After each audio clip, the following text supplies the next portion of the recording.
In this video, I just want to describe how to use handles to control splines more effectively. Let's get rid of the feature manager and let's just open up a new sketch on a plane and make some splines. Now, in the text of the book, I generally try to discourage you from using interior spline handles. This is part of the reason why. You can control the tangency, but you can see things get a little wonky in here. If you're just controlling one side, then the other side is not affected, but you can use, if you're holding down the Alt key, you can pull on one side and the other side is automatically affected. Also notice that the diamond shape is for direction only, and the arrow, if you use the arrowhead, that is for weight only.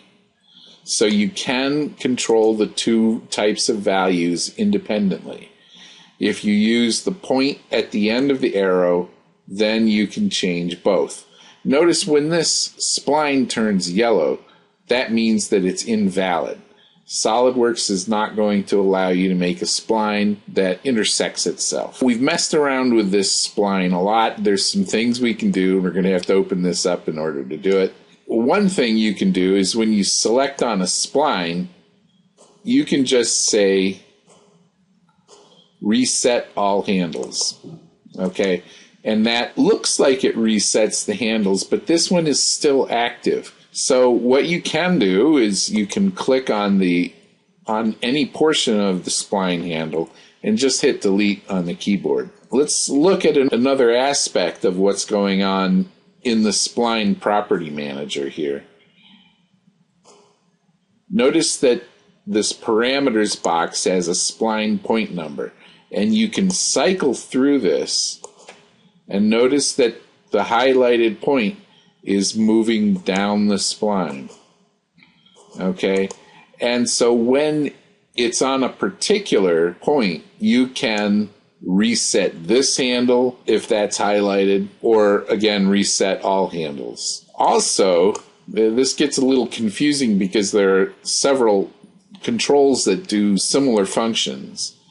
If we click on the spline to see the handles and just mess around with one. Let's click on the spline and alter one of the handles. Then we click on the spline again. This was the first point, and so I could reset this handle. But notice also that there's this option in here called tangent driving. That means that the spline handle is active and it can be used to redirect the tangent direction, because here we're talking about point number 1, and that corresponds to this point. Point number 2, if you didn't see this earlier, is this point. Okay, so let's go back to point number 1, and I can reset this handle, but notice it's still saying tangent driving, so I can turn that off.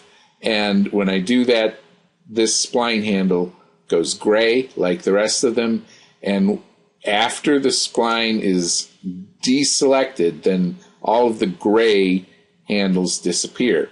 If there are any handles that are blue, and they only get blue by being activated or changed, they will remain blue when the spline is deselected.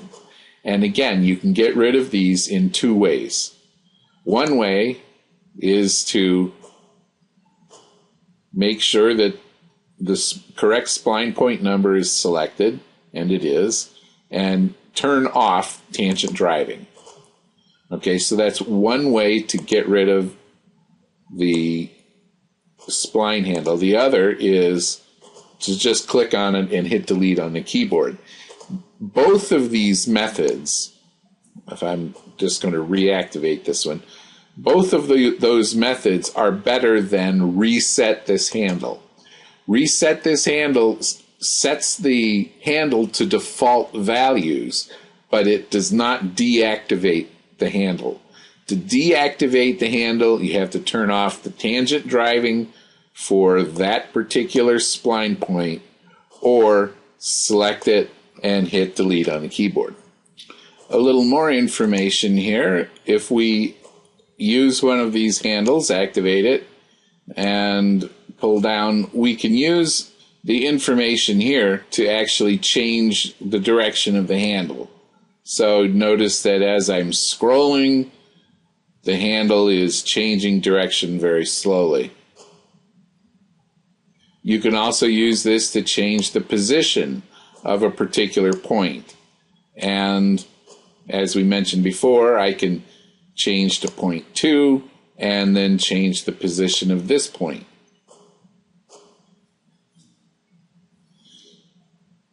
Going back to the spline handle, another option we need to take a look at is available when we select the spline and look in the options panel in the Spline Property Manager, is maintain internal continuity. This is an important switch to have on. Generally speaking, what makes a spline is its continuously changing curvature.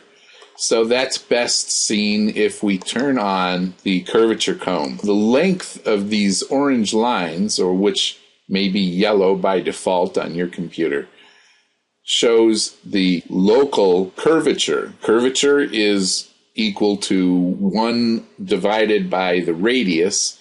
So as the radius goes up, the curvature goes down. So in these areas, curvature is very large because radius is very small.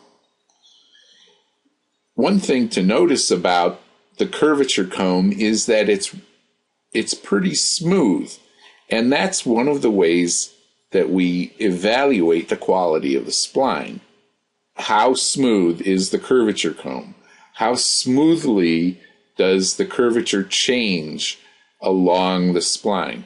Well, if we turn off, when we have turned off maintain internal continuity, let's zoom in on one of these points.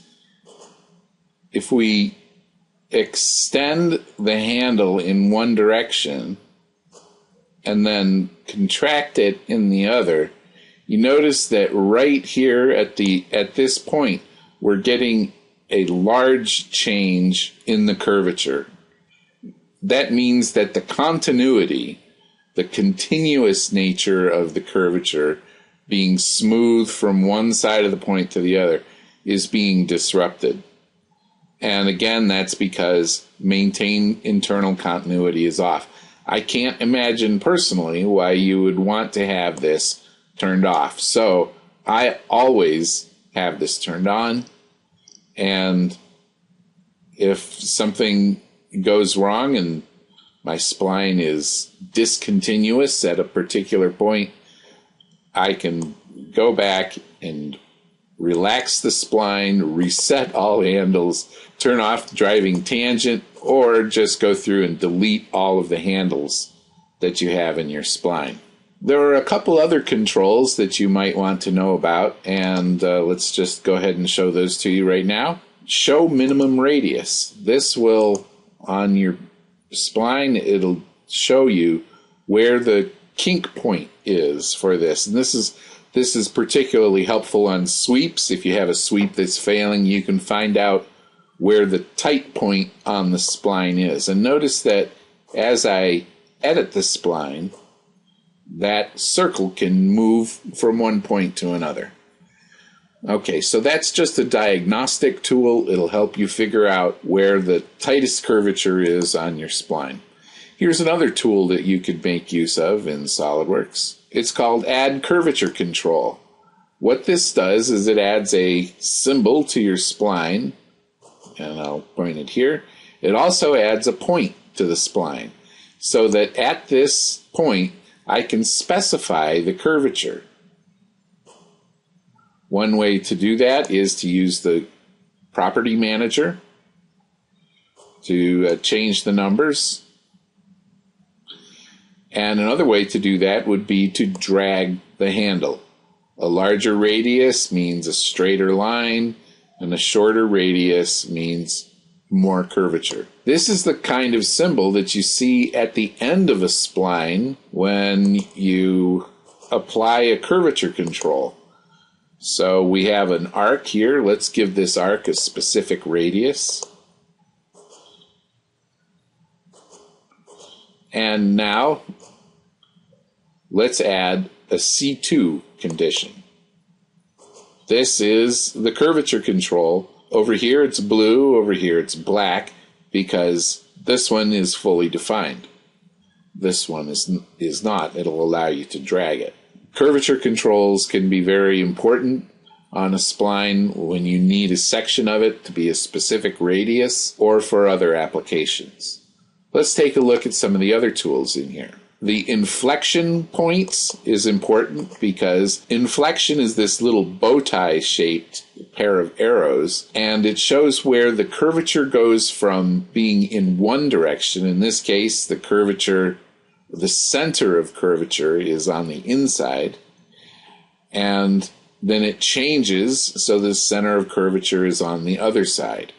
And the inflection point is always where the curvature comb crosses the spline itself. So these inflection points are very powerful tools. Again, it's just a diagnostic tool. You can't actually move it around. While we're here, let's take a look at some settings. Go to Tools Options, and in Sketch, we have a couple of settings that pertain to splines. One is Show Spline Control Polygon by default. So even if you're using a regular spline in SolidWorks, SolidWorks will show the control polygon. Also, you can disable spline tangency and curvature handles. Again, I'm not sure why you'd want to do that, but the option is in here if you just want to get those off the screen to declutter and just use the simpler controls.